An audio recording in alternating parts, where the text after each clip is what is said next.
Hello and welcome to this webinar, which is being recorded as part of the knowledge exchange activities of the Technology Enabled Care and Digital Healthcare Innovation Programme.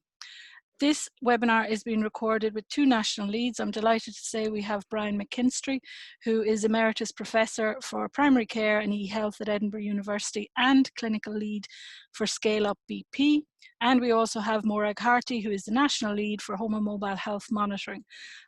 Brian is going to start the webinar and then we'll hand over to Morag and I may ask a couple of questions at the end. Obviously, this webinar is being recorded, and if you wish to ask questions after you've viewed it and had an opportunity to think about this topic, you can get in touch by emailing us through the Tech website. It will be hosted on the Tech website along with the presentation slides as well.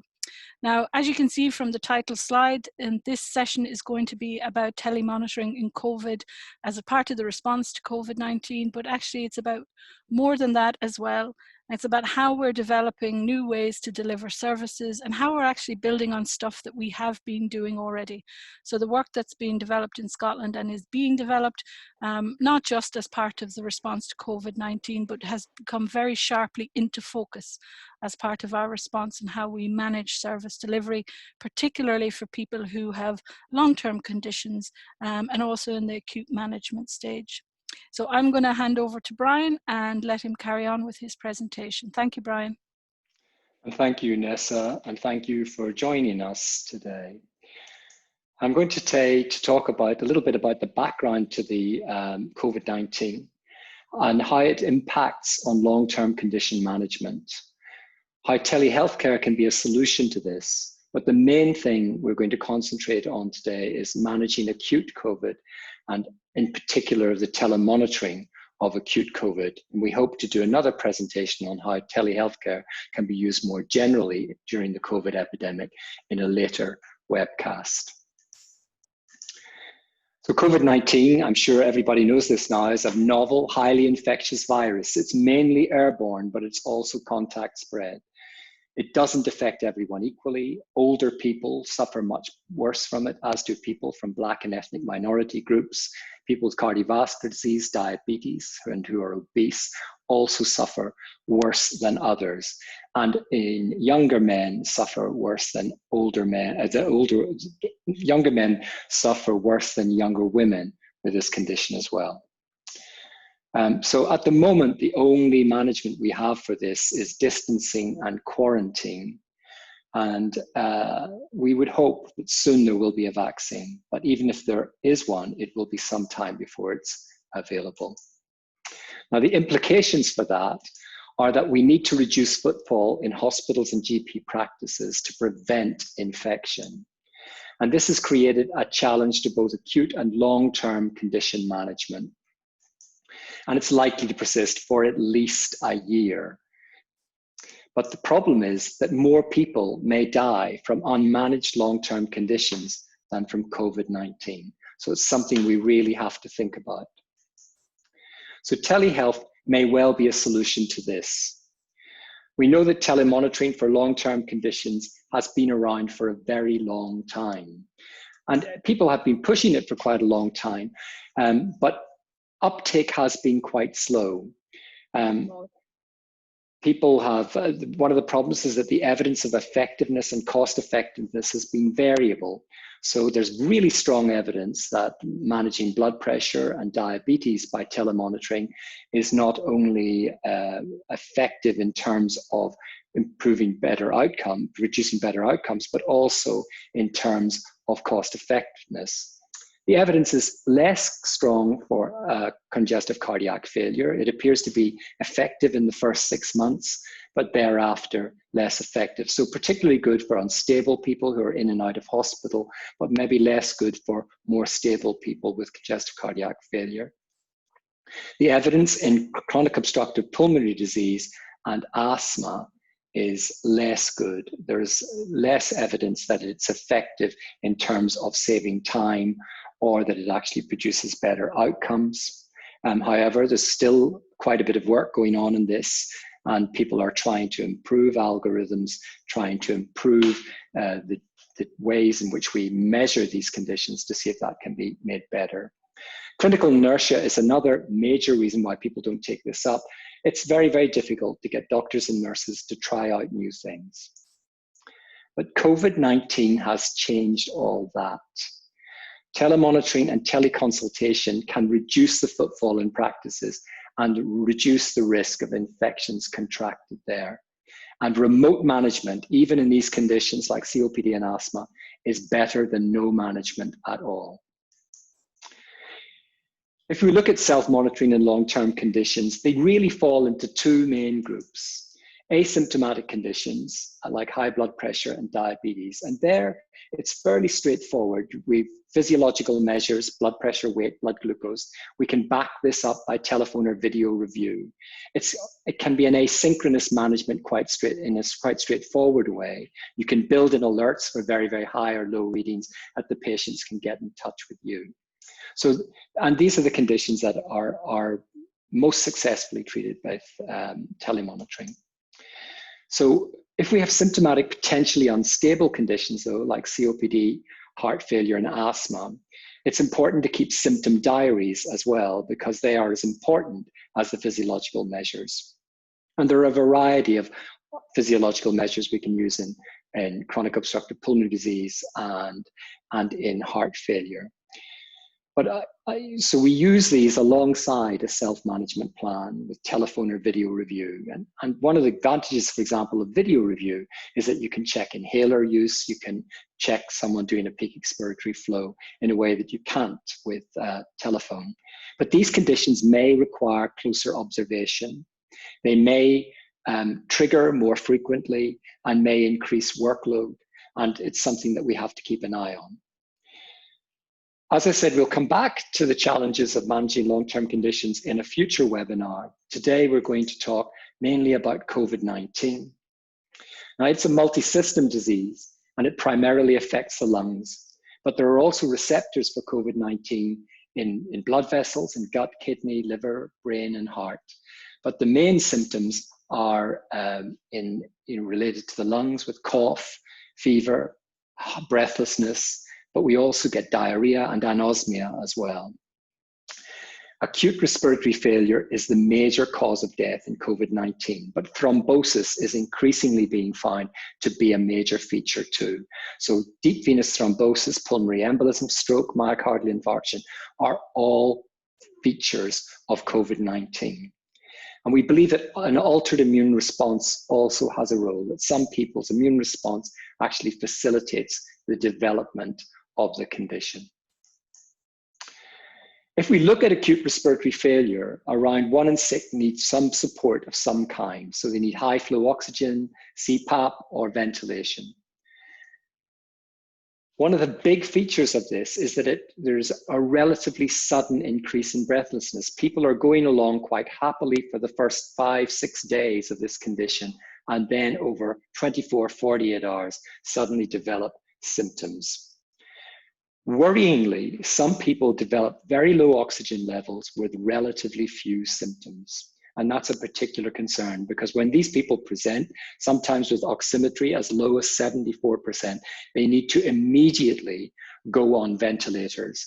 And as we know, the ventilated group do not do particularly well, with around about 40% not surviving. So falling oxygen or increasing breathlessness require support with supplemental oxygen, often rehydration, and patients often require anticoagulation. And also nowadays, we're trying antiviral trial therapy.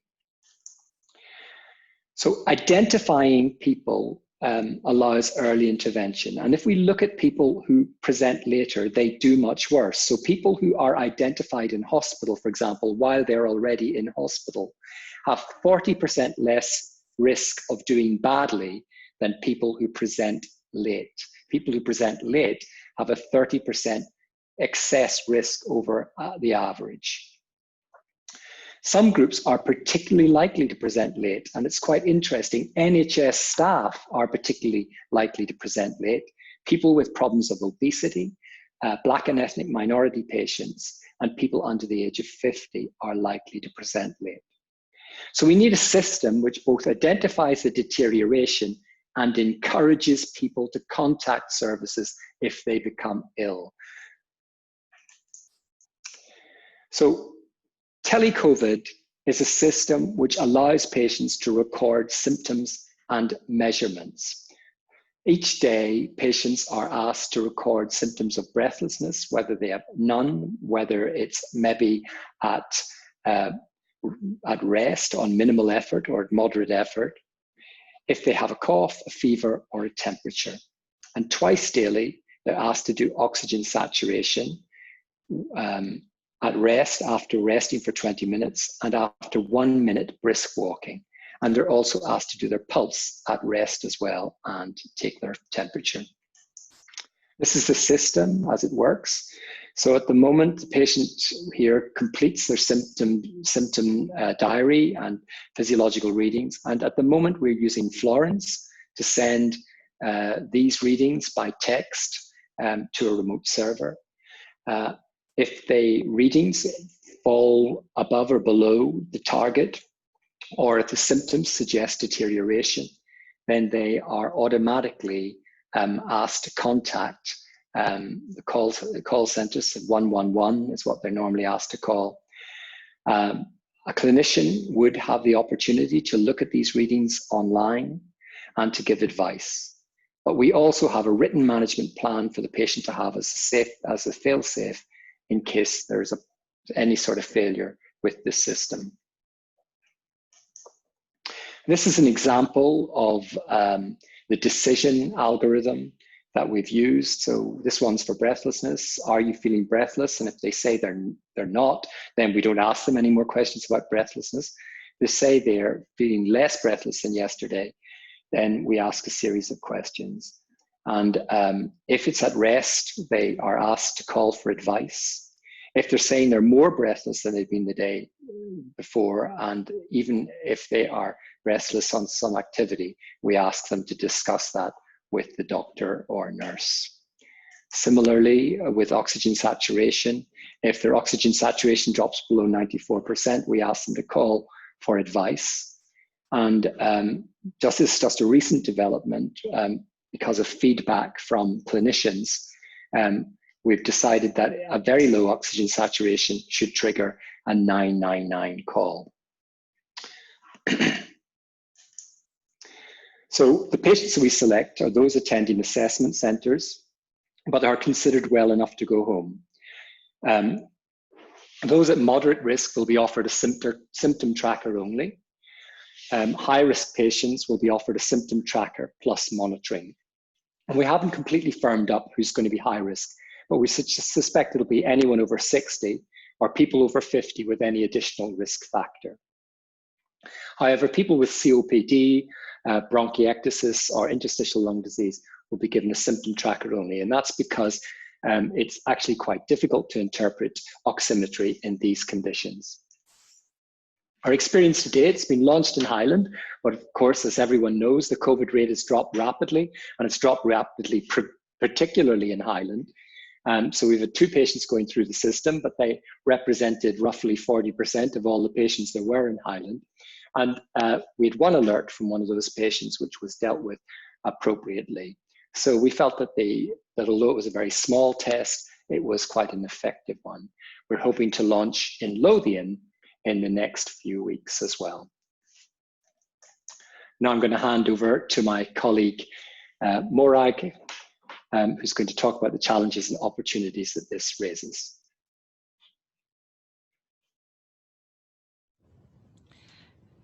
Good morning. Just to let you know that we have had a great deal of development carrying on underpinning what happened in Highland. So although, as Brian says, there was only 2 patients, there was a great deal of development behind that and lessons learned, but we also recognised some challenges and also the opportunities that that also gave us. And I'd like to pay credit to our partners who were involved in this, because it did take a great deal of collaboration with our partners. We have a partner network across Scotland who've already been working on remote monitoring, so we drew in some of their expertise. So the challenges there, yep, clinical consensus, as I say, Brian has already indicated that some changes were made. As we were developing this pathway, we took on board a number of different senior clinical advisory groups to say this is what's happening, but we're also very aware that the changing priorities were happening literally on a day-to-day basis, where new evidence was emerging from the national picture, and we had to adapt to do that as well. Peripheral procurement, so this was around the procurement of pulse oximeters. We did have some in stock and we were able to use them to start. However, that does present a challenge not only in sourcing adequate numbers, but in a timely fashion, and how many did we actually require, because we recognise we possibly won't be able to recycle them as we would with other peripherals we've used in the past. But all of this did give us, was far outweighed by the opportunities this has actually given us. So the multi-channel access of a new procurement, which I'll tell you more about, means that we're not tied into SMS only. So that makes it much more accessible to a wider group of patients, particularly those areas where they would be less likely to engage. We've been able to develop the pathways and learn much more about what works and what doesn't work, and what we need to do in the future, and in particular what we need to do for post-COVID. As Brian has said, this is not just about the acute phase, but it's about how we actually stand up the remote monitoring within chronic disease management and outpatients pathways to offset the pausing of some long-term condition management in particular. We are striving for a Once for Scotland template there. It's not to say that we can't make slight additions to slight amendments in areas, but certainly we're looking for standardising this approach that would be acceptable across Scotland in the different remote areas and demographies and their needs locally. And in underpinning all of this is actually making sure we've got something that's going to offer us resilience, because none of us know what's going to happen in the next few months, indeed next year. So let's put something in place now that's been well tested and tried and is ready to be set up quite quickly. Thank you.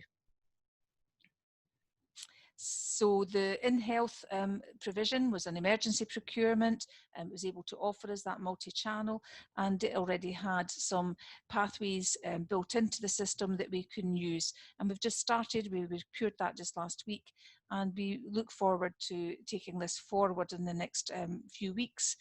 Just to very quickly look at not only the COVID symptom monitoring, but the ongoing COVID response and the COVID-related diseases, again linking back to those national and local priority areas, thanks. However, it does require us to prioritise, and as Brian said, we can't just suddenly procure the system. We are aware that there are other systems there which may well be much more suitable for different disease pathways. They're already in use, we're not changing those. We're saying if it's working, you know, if it's not broken, don't fix it. However, we have now got this new procurement that perhaps will give us a greater flexibility around what we can do, and indeed underpin the COVID and the rapid onset of these deteriorating symptoms. What do we do? And there's negotiations with NHS24 and other partners to make sure we get this right. Underpinning all of that will be the patient's own management and that fail-safe that Brian talked about, making sure that patients understand that this is not a 24-hour continuous monitoring, but if something happens, that we're educating them what they need to do and what they need to do quickly, without scaring and without causing too many false alarms, I hasten to add. Thank you, Brian. So just to summarise there, we're saying we've got some key principles under these. We are trying to keep it simple. We're trying to make sure that it's fit for purpose for those patients, and we're focusing on that COVID-19 response and the recovery. We are being guided by the national and the local priorities. I think that's really important. What one area for example, in Highland, saw very limited numbers coming through there, but in some of our more urban areas, that was certainly much higher. And we're very aware that we really don't know what's coming at us in the next few months.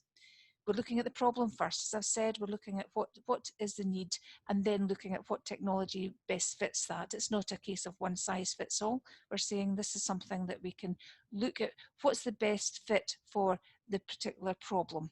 And that may be systems and asynchronous monitoring and patient activated telemonitoring that will actually be specifically suitable in some areas, but less so in others.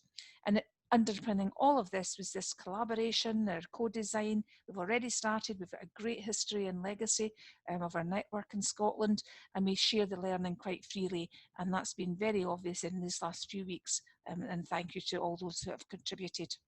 Thank you. Thanks very much, Morag, and thank you very much, Brian. Also, if I could just ask a couple of quick questions before we finish the recording, if that's okay. Brian, if I start with you, I mean, you spoke very clearly about, and Morag also, you emphasized this about the importance of the clinical consensus, that you worked with clinicians along the way in terms of the development, and how essential, obviously, that is to providing something that's going to be robust.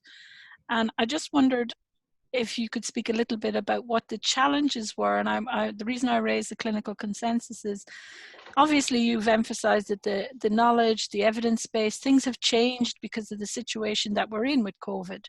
And I'm wondering whether that was particularly difficult, the changing situation over time as you tried to respond, or if there were other kind of key difficulties or challenges that you had to overcome with this. Brian, if I could start with you. Yeah, I think we've had a remarkably easy time of it in some ways, because there has been a reasonable consensus. Everyone's aware of the fact that we are working in territory that is changing rapidly, and we're trying very hard to move along with these changes. It's always a challenge, because occasionally you will come across people with strong views, and you have to form some sort of consensus. Everyone has to make compromises. There are groups of people who, for example, would like to be super safe with regard to some of these developments, and other people who are maybe keener to see things happen, worried about workload implications. And it can be difficult sometimes to bring together those two viewpoints. And I guess that would be one of the challenges. Perhaps the biggest challenge is being, though, you're trying to get people to take on something new, because as is always the case with telemonitoring, getting people to try something new has probably been the biggest challenge. Can I come in here? It was just to say, what I didn't mention was that although we only had 2 patients in Highland, we actually did a reasonable amount of user testing with patients before we even got to that stage. So there was testing amongst ourselves, but we also extended that out to some willing patients, some of whom who had actually had the COVID disease and had been through that pathway previously. So they had they were able to give us a very informed view, and it was marrying up those patient views of what was actually going to work for them was really important, as well as the obviously supporting the clinical view.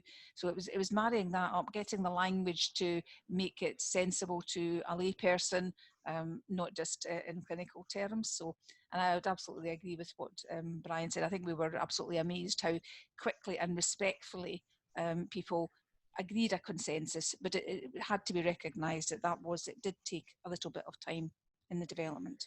And I think the other thing is that we are still open to changes in this. I think that not only as the terrain changes, but naturally there are things you haven't thought about and that people will raise. at a later date. And you just have to be open to this and not Of course. turn up at people's doors and say, this is it, take it or leave it. I think we have to be open to the fact that, you know, not everyone will necessarily agree with what we're doing, and sometimes quite justifiably. And we have made some changes along the way already, and we'd be quite prepared to make more as they arise.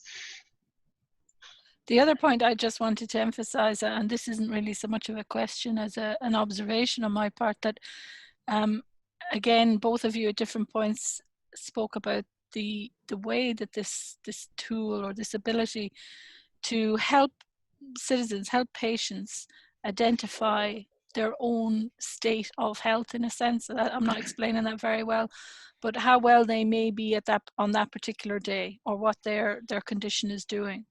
And a lot of telemonitoring, you know, revolves around that, doesn't it? That ability to give people some tools, some additional tools to self-manage and understand their own health and well-being better. That's a fairly simplistic explanation, but I think you both understand what I mean. And I think in response to COVID, the reason I bring that up is that there's so much anxiety. You know, you can't put on the news or read a paper or listen to the radio or look at social media without feeling anxious, potentially. And I think if you fall into one of the groups of people who suffer from a long-term condition and you may be higher risk, and you then have the serious misfortune to contract COVID, opportunities to feel more connected to healthcare professionals, opportunities to feel that you have some ability to respond to what's happening to you, I think would be really beneficial. That's really, as I say, that's not a question. That's more of an observation about. I would agree completely with that. And certainly we find, for example, with our work with COPD, when we give people pulse oximeters, that often they felt as though they had a justification then to actually contact someone. And people are very reluctant to waste, as they see it, waste doctors' and nurses' time. They hold back because of that. And some people are worse than others in that regard. And I think having a clear set of instructions, particularly one that is texted back to you saying, contact and ask for help, makes people feel a little bit easier about making that call than they might otherwise have done. And also they have the opportunity to observe their own recordings over the time, and can see themselves whether they're getting worse or whether they're getting better. And I would add to that, in that you know, our experience over the years recently has and most recently as well, has shown it's not just about the patient, it's about their relatives and their carers, because it can actually give them a level of reassurance, or indeed give them the backing to say, look, you've been told to call someone, please do. Or, no, I can see that this is actually you're normal, so everything's looking and progressing well. So I think that let's not forget, very important people in this is the carers, often having to support people remotely as well. So this is a way that can give them that bit of reassurance. So thank you. The final one for me, really, again, going back to some points you made earlier in the presentation, I was just wondering about pathways. So is the use of this introduced into pathways? Is that the next step? Are we talking about longer term integration of telemonitoring as an option in a care pathway? Brian, I'll go to you first, will I? So I think yes. You know, what we're seeing here is almost an enforced trial of telemonitoring for a lot of conditions. You know, clinicians that for one reason or another have resisted the use of telemonitoring in certain conditions suddenly are in a position where they really have to use it. And in the same sort of way as we've seen with Near Me, suddenly people realize, oh, this is pretty good. This is actually very helpful. And they will start to use it. And I can see that as a result of this, we would expect to see a better integration of telemonitoring and telecare than we have seen up until now. Morag, did you want to come in? I absolutely agree with what Brian's saying. I think we're already seeing a great deal of interest now being generated in areas previously thought to not have been engaging. So You know, care homes is an obvious one, but obviously the care pathways regarding palliative care and other disease conditions, chronic pain, where historically they've been much more hands-on, face-to-face, and obviously our mental health.